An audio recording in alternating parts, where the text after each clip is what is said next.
categorias e opções de geração de energia elétrica para GD, para geração distribuída. Eu peço aqui a presença do senhor Yuri Schmidt, que por favor, Yuri, venha até o palco, até o púlpito, ele que é da Abrem, vai fazer aí a sua palestra nesse momento sobre considerações potencial e tecnologias para a geração de energia elétrica GD, para valorização energética de resíduos.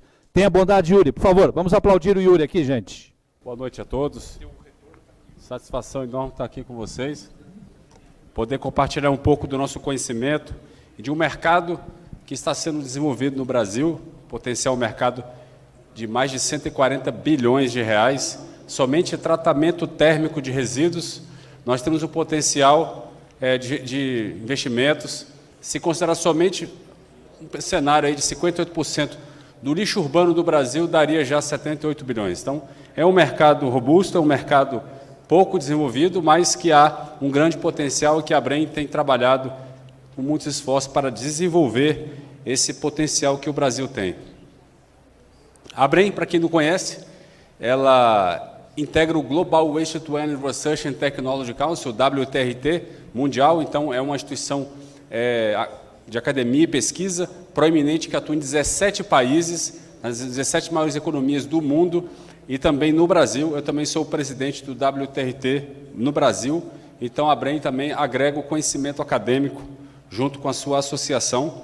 Nós temos também, somos associados da ISO International Solid Waste Association, a maior associação de resíduos do mundo, onde também integramos grupos de trabalho de recuperação energética e também sou certificado pela ISO no status internacional, assim como mais 2 dos nossos membros da Abrem. Um deles também é conselheiro da Abrem e também somos associados do BDE, Associação Alemã de Gestão de Resíduos.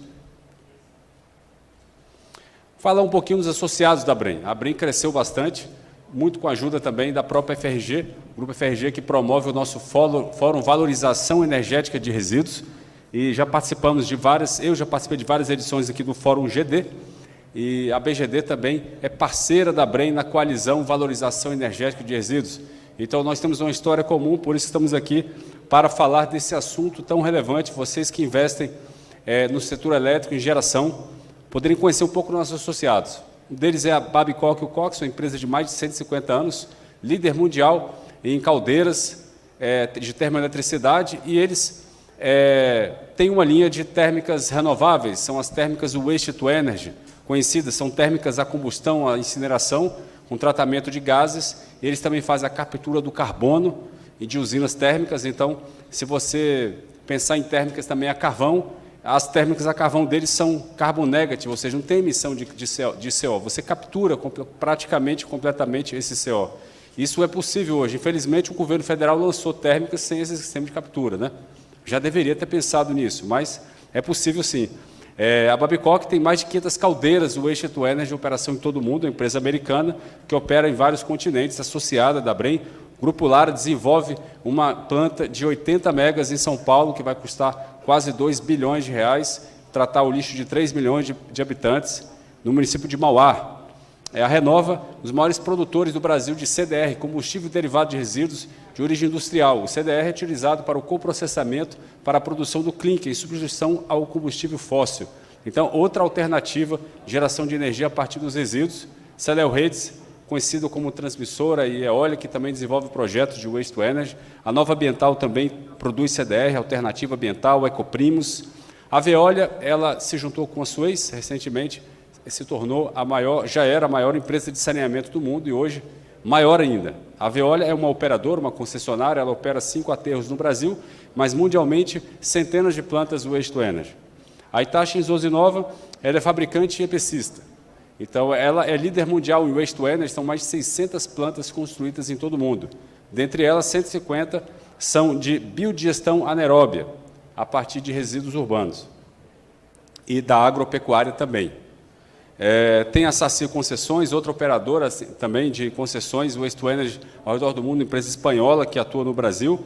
A Biocal, ela tem uma parceria com a Haskell Suíça, e juntos eles têm a Eberline no Brasil, que é uma empresa focada em gasificação de resíduos com elevada carga orgânica, 80%, como lodo de esgoto, resíduos de papel e celulose e resíduos de carvão. A Timos, uma das maiores consultorias do Brasil, ela está à frente do projeto do Rio de Janeiro, a URI Caju, de 31 megas, que vai participar do leilão agora em setembro também, junto com a Mauá, URI Mauá, de 80 megas. A VEG, ela é uma empresa que vocês conhecem bem, atua também no setor solar, GD. Eles também têm um gasificador nacional que eles desenvolveram para tratamento de resíduos urbanos e industriais. A JGP tem uma linha de crédito de quase 32 bilhões e é líder em ESG no Brasil. Também quero destacar aí a Mega Comercializador, o nosso querido Fernando Robério está aqui conosco, nosso associado aqui de Cuiabá, então o nosso representante aqui do Mato Grosso. Também destaco aí a Rainbow, a maior projetista de usinas Waste to Energy no mundo, e são empresas aí, então, que têm trabalhado para desenvolver esse mercado no Brasil. A Horizon também se associou à Brem recentemente, é uma das maiores empresas de resíduos do mundo, do Brasil, e eles têm um projeto no Nordeste, que é o maior da América Latina, de separação dos resíduos recicláveis e CDR para a indústria cimenteira, em Guararapes, e também desenvolve o projeto da URI Barueri, que é o projeto mais antigo no Brasil e que deve começar as obras agora no segundo semestre, e que também deve participar do leilão do governo federal em setembro, o A-5. Aqui alguns dos nossos parceiros. Por conta do tempo, eu vou passar um pouco aqui alguns conceitos, mas se vocês quiserem ouvir essa palestra completa no site da Abrem ou no YouTube, vocês encontram o Fórum Valorização Energética de Resíduos, lá tem a palestra completa com esse conteúdo. Aqui nos Objetivos dos Desenvolvimento Sustentáveis, veja bem, nós estamos em todos esses ODS. Trabalhamos com a erradicação da pobreza, por meio de trabalhos que incluem os catadores recicláveis no processo industrial de tratamento dos resíduos. As usinas de biodigestão anaeróbia, que produzem biogás ou biometano, elas também produzem biofertilizante, adubo, então trabalho com a agricultura sustentável. Saúde e bem-estar. Pasmem, o Brasil gasta 5,4 bilhões no tratamento de saúde de pessoas que tiveram contato inadequado com o lixo urbano. E aí, então, nós temos esse trabalho para eliminar ou reduzir bastante esse índice. Os países, segundo o Fórum Econômico Mundial, os países que têm mais usinas Waste to Energy são os países que menos têm gasto na saúde pública decorrente dos resíduos. Água potável e saneamento, a gente está dentro de saneamento, o Waste to Energy é saneamento, é uma solução energética secundária. Na verdade, o objetivo é a destruição do resíduo que causa severo dano ao meio ambiente nos aterros. Então, nós temos aí a questão da água potável, que é tão contaminada pelo chorume, pelo lixiviado, decorrente dos aterros mal operados. Temos aí também energia limpa, nós geramos energia limpa, as usinas Waste to Energy são as termoelétricas mais limpas em operação hoje, dado a obrigatoriedade dos sistemas de purificação e filtragem das emissões atmosféricas, da queima do resíduo urbano. Trabalho decente, crescimento econômico também, infraestrutura, tudo está ligado à indústria do Waste to Energy, também cidades sustentáveis, ou seja, a sustentabilidade da gestão de resíduos e consumo e produção responsáveis, que é a própria economia circular. Não há economia circular com aterro sanitário quando você deposita resíduos que têm potencial energético. Então, a economia circular hoje, ela rejeita o aterro e adota a recuperação energética. E também ação contra a mudança do clima. As usinas Waste to Energy, que eu vou abreviar aqui, WTE, reduzem 8 vezes as emissões de gases de efeito estufa. Mas, Yuri, você está dizendo que reduz, mas não queima o lixo? Queima, mas o metano é 25 vezes mais nocivo que o CO2. E no aterro, você só captura metade do metano. Então, a conta é simples, reduz em 8 vezes, porque você só vai conseguir capturar metade desse metano. E ele é mais nocivo que o CO2. Depois, a vida na água, você fazendo o tratamento térmico dos plásticos, você evita que eles vão para os oceanos. E a vida terrestre, você evita também utilizar áreas que poderiam ter uma melhor destinação. Vou passar aqui um pouquinho, pessoal. Essa aqui é a nossa hierarquia de resíduos. A hierarquia de resíduos está no 5º relatório do IPCC, está nas diretivas europeias e várias regulações internacionais. E na nossa legislação, ela não foi muito bem detalhada, mas ela também está lá de certa forma. Por exemplo, a gente deve reduzir a produção de lixo, reciclagem. Depois nós temos o tratamento biológico, biodigestão anaeróbia ou compostagem. Depois nós temos o Waste to Energy. Por último, então, viria o aterro sanitário com captura e uso do metano. Então, muitas vezes a gente escuta, tem um aterro sanitário, ele tem captura do metano, então isso é recuperação energética. Não, isso é desperdício energético. você vai gerar 65 kWh com 1 tonelada de lixo. Na usina Waste to Energy, você vai gerar de 400 a 650. Então, você vai gerar quase 10 vezes mais. Então, é um processo muito mais eficiente e também seguro e controlável, até porque o gás de aterro ele pode ter variações e tem variações, e essas variações elas dão uma certa dificuldade operativa. Sem contar que depois de 2 anos e meio de depositado o resíduo no aterro, ele já não lança mais metano suficiente para gerar energia. Então, isso aí o empreendedor precisa saber disso, né? Que vai acabar o metano e acaba rápido. A usina WTE não, ela queima imediatamente, gera instantaneamente com aquela tonelada de lixo, a passo que no aterro demora muito mais tempo, 2 anos e meio. Então, você tem a geração instantânea e destruição dos resíduos que não são recicláveis. Então, são tecnologias melhores, por isso ela vem na frente na hierarquia de resíduos. Aqui é um esquema que ele explica exatamente o que está naquela pirâmide, né? Você tem aqui um sistema de gestão integrado e sustentável de resíduos. A fração orgânica e os recicláveis, separados nas residências, por meio da coleta seletiva, eles têm essas destinações. O orgânico vai para a biodigestão anaeróbia, gera energia, biogás ou biometano, que é um gás renovável, e o restante vai para o tratamento térmico. Inclusive, a gente pensa, não, dá para reciclar metade do lixo no Brasil, porque metade é inorgânico.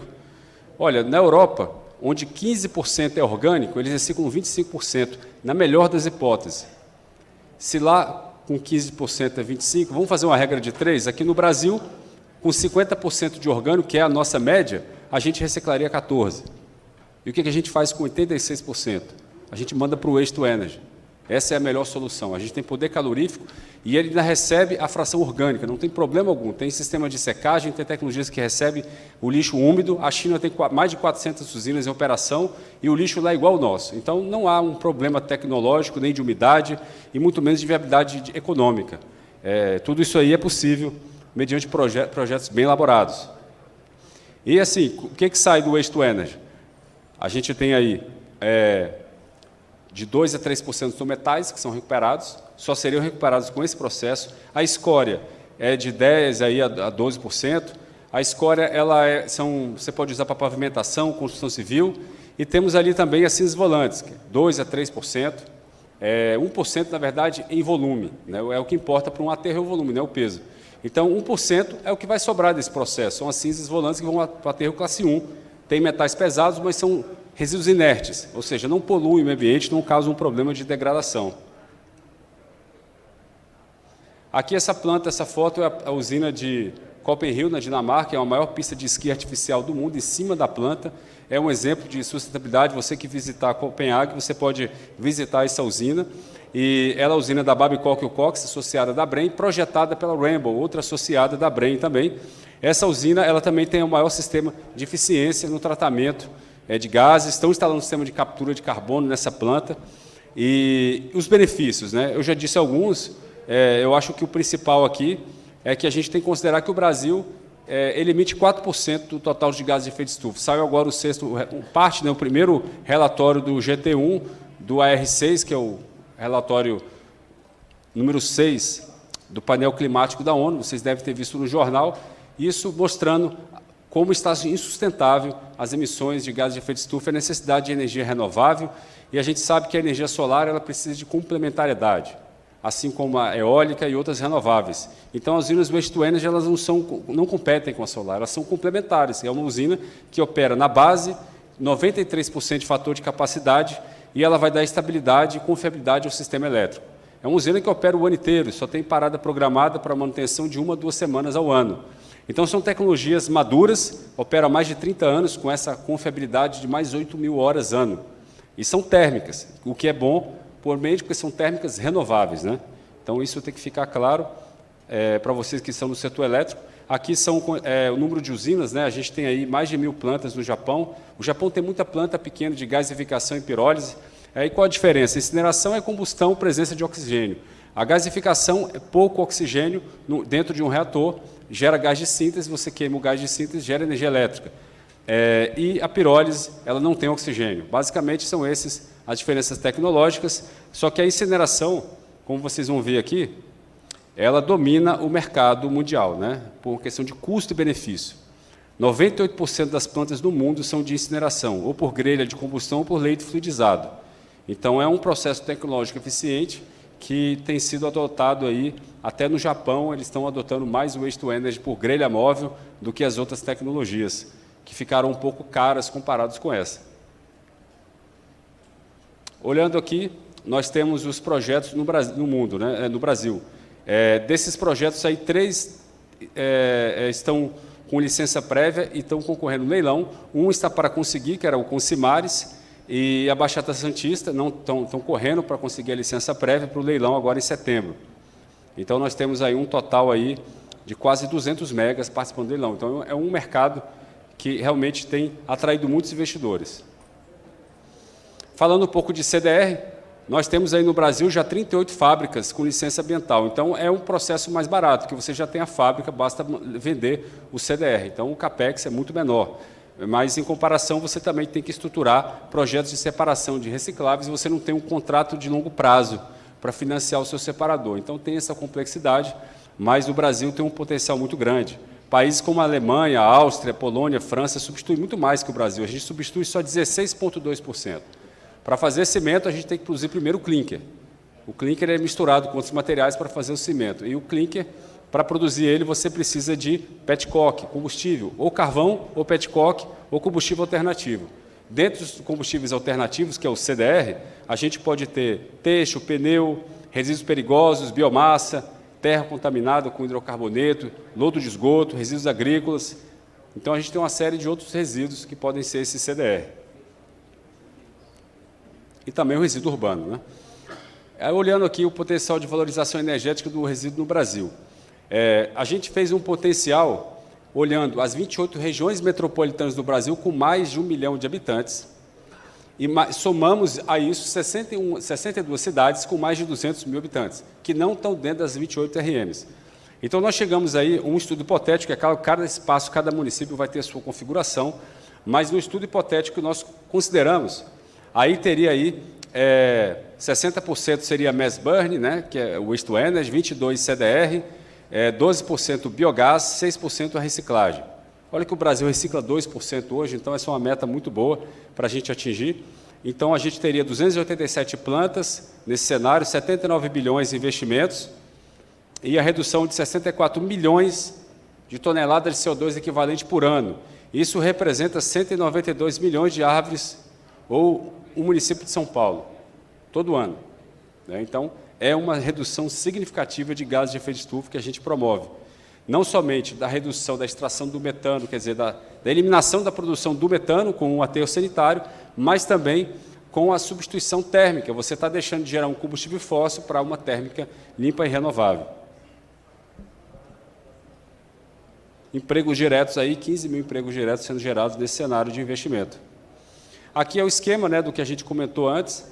Eu vou pular um pouquinho para a gente estar com o tempo acelerado. Só para vocês terem uma ideia, aí no Brasil, 12 dos 28 centros que recebem lixo em 11 capitais brasileiras estão em áreas de preservação ambiental. E o Supremo Tribunal Federal proibiu. E vejam bem, Caieiras, São Paulo, 12 mil toneladas dia, equivalente a 12 milhões de habitantes. Rio de Janeiro, 9.500 toneladas, Seropédica. O lixo viaja 80 quilômetros para chegar em Seropédica, e o caminhão volta mais 80, 160. E imagina o custo disso, as emissões associadas. E é o lixo inteirinho do Rio de Janeiro, são 10 milhões de habitantes. A gente precisa mudar essa realidade, né? São locais que não tem mais onde colocar o lixo. O lixo ele não pode ser colocado em qualquer lugar. O aterro sanitário ele só pode ser feito em um lugar que não tem problema de infiltrações do solo, né? Senão você contamina os lençóis freáticos.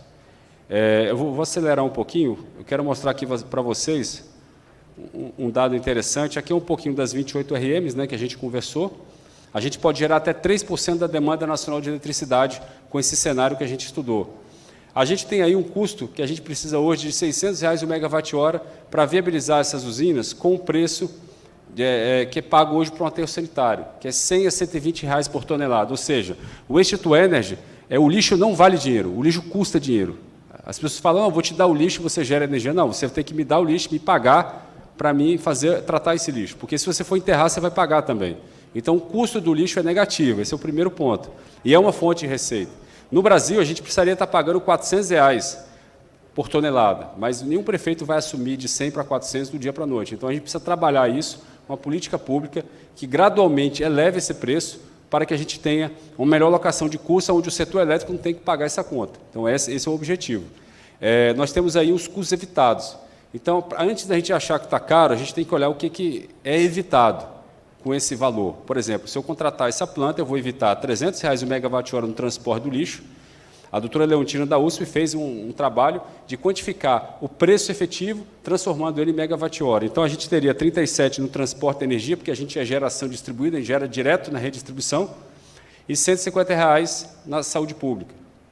Então, a gente passaria a ter 113, quer dizer, um custo dos mais baratos do Brasil, né?